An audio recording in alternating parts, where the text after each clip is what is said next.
little episode of Connecting with Spirit. My name is Les Price. And I'm Ella Laurentio. And also joining us, we have Ella. Yes, thank you, Ella. There's a little bit of a delay there, but you got in it anyway, which is all good. So, look, welcome everyone, and thanks for joining us here on Connecting with Spirit.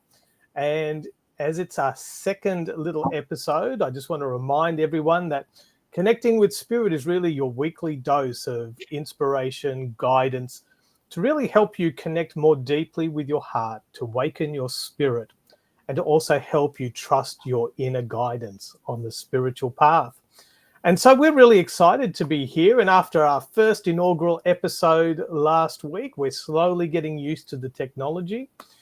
And if you see us feeling a bit hot today, it's because in Melbourne, how hot is it here today, Ella? Well, I believe it's 36 degrees here. Yeah, 36 degrees. So you'll notice my little plant over here. He's moving around. He's getting a bit of the fan coming down on him. So, Ella, look, this week we really had an interesting topic, and it's something that we're going to be sharing in all of our classes, isn't it, over this week, which is how can we really trust this intelligence, this divine intelligence of the heart?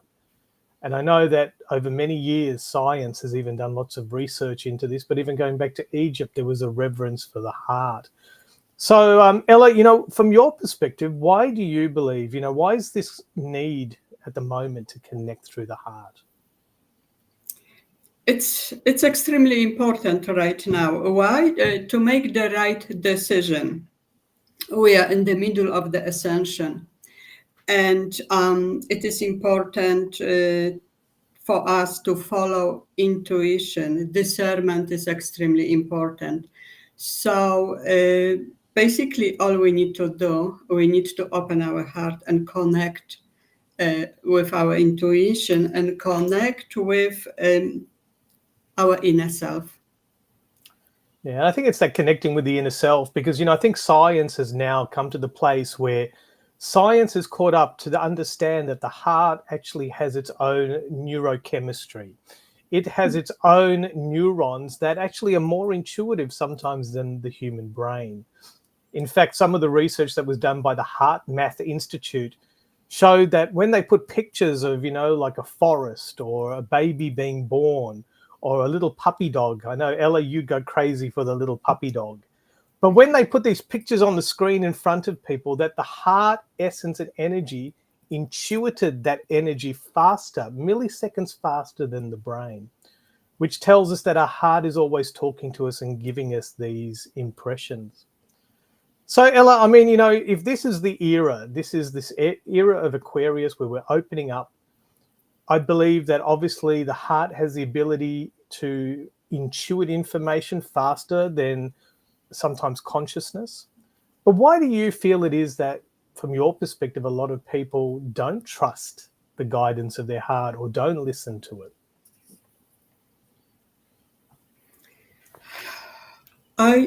I do believe that fear is the big factor of this. Fear to be radical, fear to be out of comfort zone. People feeling more comfortable in their little world they created. So anything which is outside their comfort zone, they hesitate to step into it. Yeah, and it's interesting because I think at this time you probably agree that we are being called to step out of the comfort zone and to grow. And as human beings, I think it's the ego that often kind of keeps us constrained. It's past conditioning that can hold us back rather than purely trusting that intelligence of the heart. And, if our heart is always talking to us, if your heart right now already knows the way home, just think about that for a moment. When you're lost, when you have a question, it might be a question about your relationship, a question about your kids and your family, there's a part of your heart that is connected, to the greater consciousness. And if you ask it a question, it already knows. So, Ella, in your perspective, have there been any instances where you've really had this strong pull of the heart to guide you or to help you get the answers you were needing? Definitely, always. I do not allow my brain to override uh, uh, my whisper of my heart, so to speak. I am very tuned in with my body and in my heart. It's coming very subtle, though. You really, and you're not gonna get the whole picture, as we know, Les. There is no whole picture what we're doing. You're just gonna get the snippet. But it's important to trust. Simple. It's coming to trusting your own intuition, connecting with your own intuition, with the vibration of the heart. You cannot go wrong because this is the highest vibration as we know it. Therefore, create from heart your passion and your dreams. It's the best way to do it. Yeah.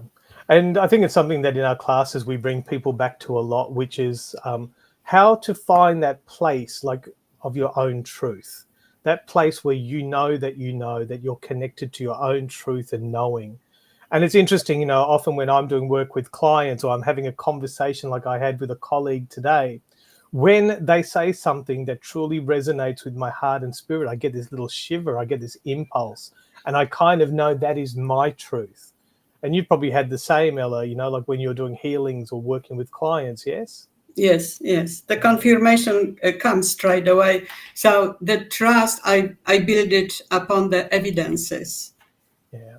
So probably the next question I have is around this is going to be the energy. Like I often have my own clients asking me, how do you know the difference between your ego and your mind talking and your soul and spirit in your heart?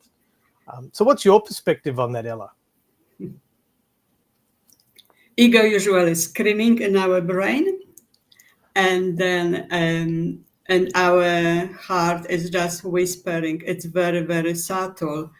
Ego is based on comfort zone, on our profession, on salary, how we will be rewarded.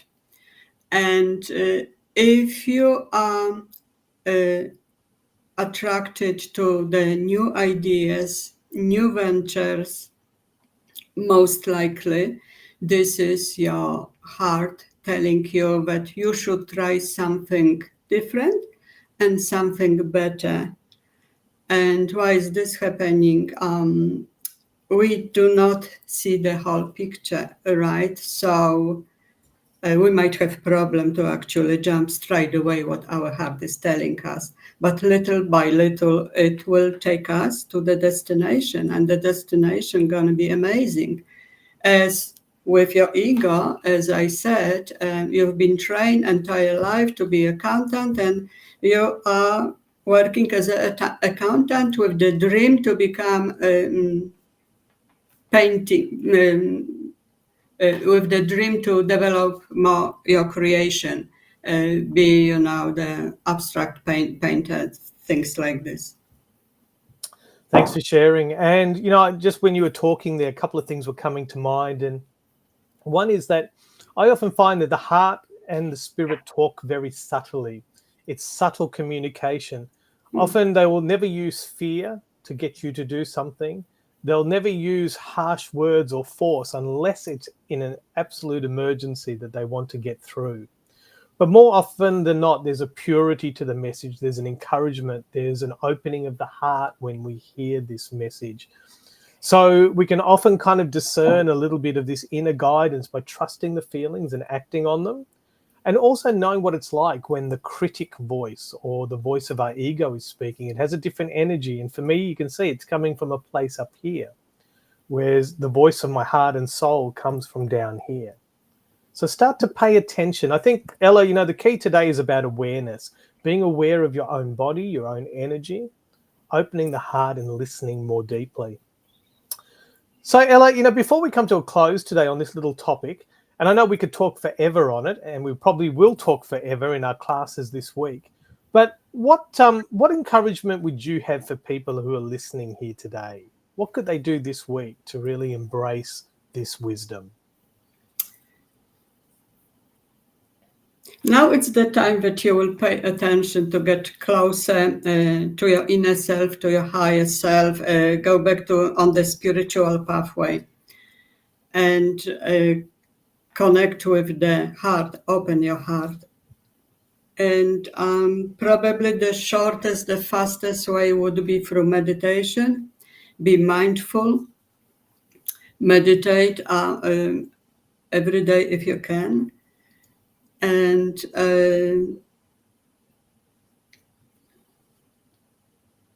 probably that's it. And just work on your fears. Work on your fears, because fears are obstacles in our life and our development. Yeah, thank you for sharing that. And just to finish up, if I take what Ella shared and just add to it, when you're starting to listen and work through the heart, just know that a question I always ask myself when I'm getting inspiration or messages is this coming from fear or is this coming from love? And if you start asking that question, you'll start to attune. You'll know the moments where your heart is speaking through love and encouragement for you, as compared to where the ego might be using fear or control. The other thing is pay attention, to your energy field. Because when you get true inspiration, it opens you up, you expand, and your light expands. But when you actually hear something that's not your truth, you know this, your energy contracts. We go within, we pull back. So this week, pay attention to the signs, start to listen to your body and start to trust and follow how your heart is speaking to you. So Ella, we've really come to the end of our time today. Before we finish up, just a quick reminder to everyone watching that we do have our Uplift Spiritual Summit. It's happening on March the 11th to the 16th. We have an amazing day on Saturday the 16th with some amazing speakers here in Melbourne. So if you're on a path of spiritual growth and development, you're wanting to connect with like-minded people, you're wanting to be in an environment where you can grow and be immersed with spirit and your own development for a few days, come and join us for this amazing event. And the early bird will be finishing for it at the end of this week on Friday. So make sure to hop on the website, www.upliftspiritualsummit.com. And to finish up, we just want to thank you for joining us, and just know that we will be back here once again, won't we, Ella? Yeah, back here again next Monday, 7 o'clock. So come and join us live. And if you do have questions, make sure to send them through to us at the website, at the Flame of Eternal Light, and we will look forward to answering them. So take care for now. Ella, let's say goodbye. You want to say goodbye to everyone? Bye for now. See you next time. Bye for now, and we will definitely see you next time. Take care, everyone.